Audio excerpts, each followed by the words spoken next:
Alors bonjour à tous, bienvenue dans cette vidéo. Dans cette vidéo, je voudrais revenir sur quelques points dans la relation entre guillemets avec un ou une perverse narcissique. Évidemment, ça marche pour les deux sexes. Et je mets relation entre guillemets parce que justement, il n'y a pas de relation à proprement parler avec ce genre d'individu. Alors vous le savez probablement, le pervers narcissique a tout un tas de stratégies extrêmement piégeantes pour vous attirer dans ses filets. Mais, ce qui constitue également le piège, c'est vous en tant que personne construite de la façon dont vous allez regarder cet individu.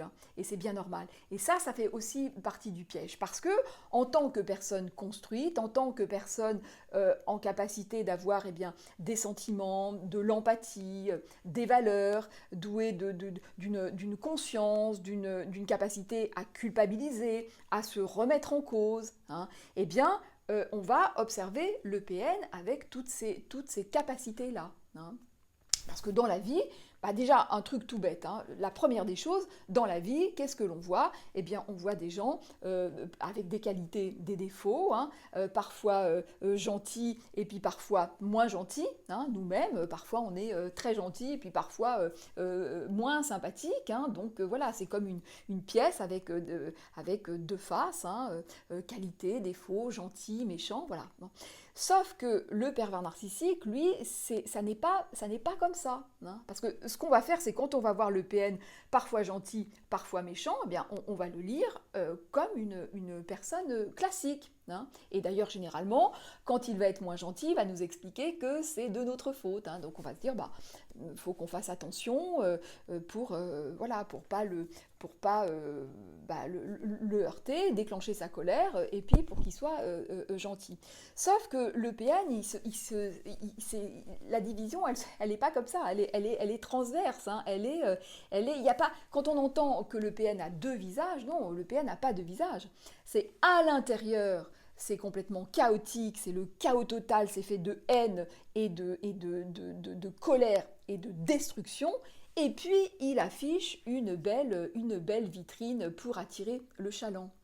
Mais à l'intérieur, c'est toujours pareil. À l'intérieur, c'est pas parfois gentil. Non, c'est à l'intérieur, c'est mauvais, c'est pulsionnel, c'est fait, encore une fois, de destruction. Évidemment, il faut bien qu'il affiche quelque chose de sympathique pour vous attirer.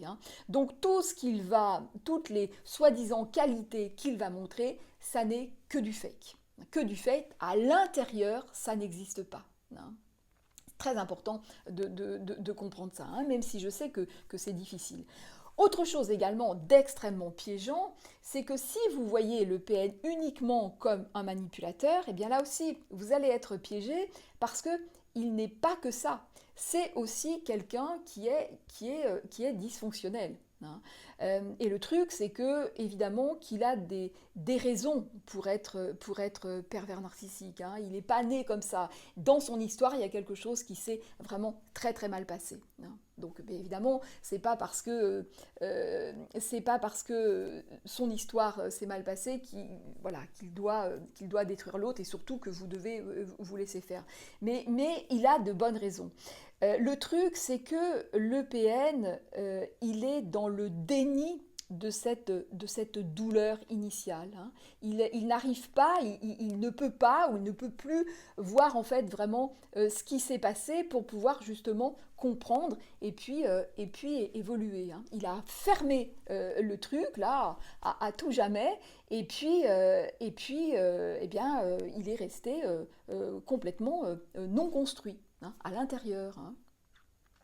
Le truc, c'est que vous, en tant que victime, alors il va vous faire tout un tas tout un cinéma, comme quoi les gens, généralement, il adore se faire passer pour une victime, les gens sont méchants avec lui, bref, tout ça.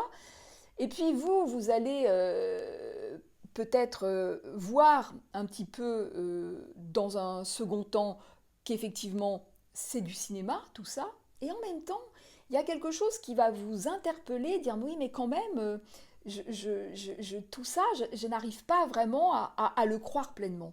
Et pourquoi? Parce que vous, en tant que victime, vous avez été sélectionné pour votre sensibilité et pour votre empathie. Et en fait, cette douleur initiale que le PN ne veut pas voir, vous, en tant que victime, vous la ressentez en fait. Et plus vous êtes sensible, hypersensible, empathique, hyper empathique, et bien plus vous allez avoir accès à cette douleur initiale. Et cette douleur initiale, qui est très très très profonde, eh bien, résonne aussi avec vous, votre propre douleur initiale très très très profonde. Et ça, c'est très très très piégeant. Parce que une fois qu'on est là, eh bien, la raison n'a pas beaucoup de poids. Voilà, donc ça, il faut vraiment comprendre ça. Mais ce qu'il faut comprendre également, c'est que cette douleur initiale que vous touchez, que vous ressentez, vous n'y pouvez rien. C'est ça le truc. C'est que naturellement, quand vous ressentez ce type de douleur, eh bien, vous tendez la main. En plus, généralement, c'est une récurrence de schémas dans l'enfance déjà connus. Donc, quand vous ressentez ça, eh bien, vous tendez la main. Il y a quelque chose là de quasi irrépressible, parce que justement, c'est très, très, très profond.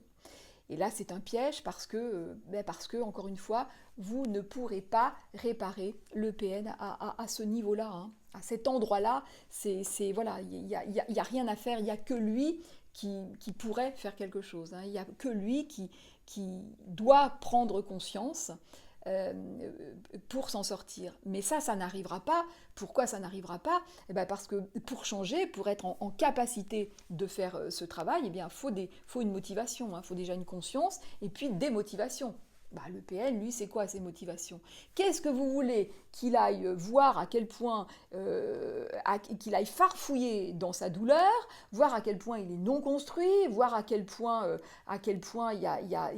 c'est le chaos, alors qu'il peut avoir quasiment tout ce qu'il veut par de la manipulation et voilà, et par de la perversion. C'est ça, la perversion, c'est que là, il y a quelque chose de verrouillé. Une fois que c'est pervers, voilà, c'est vraiment verrouillé.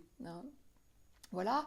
Et puis, dernière chose également que je voulais vous dire, qui est aussi très piégeante, c'est que la victime est dans une espèce d'idée fantasmée qu'à un moment, eh bien, justement parce que la victime est dans un état en capacité de prise de conscience, elle se dit, mais à un moment, il va bien prendre conscience, il va bien voir à quel point quand même je suis gentil, il va bien comprendre à un moment qu'il est allé trop loin, il va bien se rendre compte quand même, à un moment, il va bien se rendre compte. Donc ça tient aussi la victime, il va bien se rendre compte, parce que c'est pas possible, il va bien se rendre compte. Eh ben non, le PN ne se rendra jamais compte parce qu'il n'est pas fait de cette matière-là, il ne raisonne pas comme ça.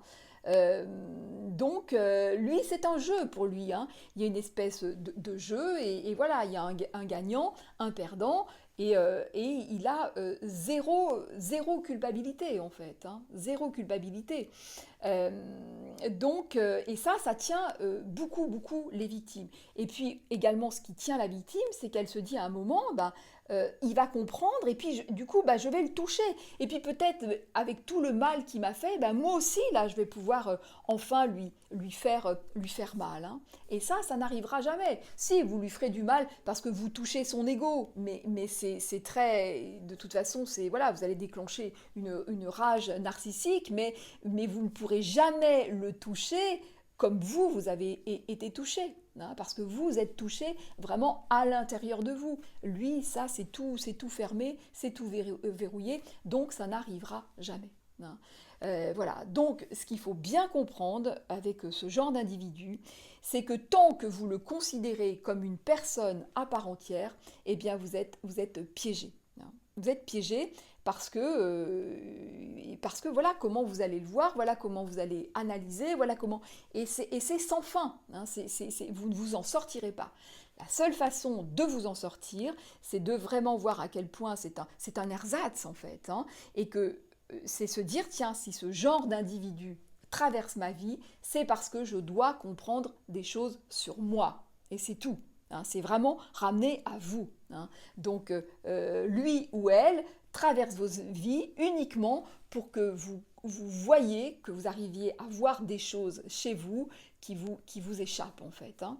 Et ça n'est que ça. Donc si vous arrivez justement à vous recentrer et à voir les choses comme ça, eh bien ça va vraiment être très aidant. Et de toute façon, il n'y a que comme ça qu'il faut voir les choses, hein. Il n'y a pas d'autres lectures, à cela, hein. Voilà ce que je voulais vous partager dans cette vidéo. Eh bien, n'oubliez pas de liker, de commenter, de vous abonner, de partager. Je vous dis à très vite dans une prochaine vidéo.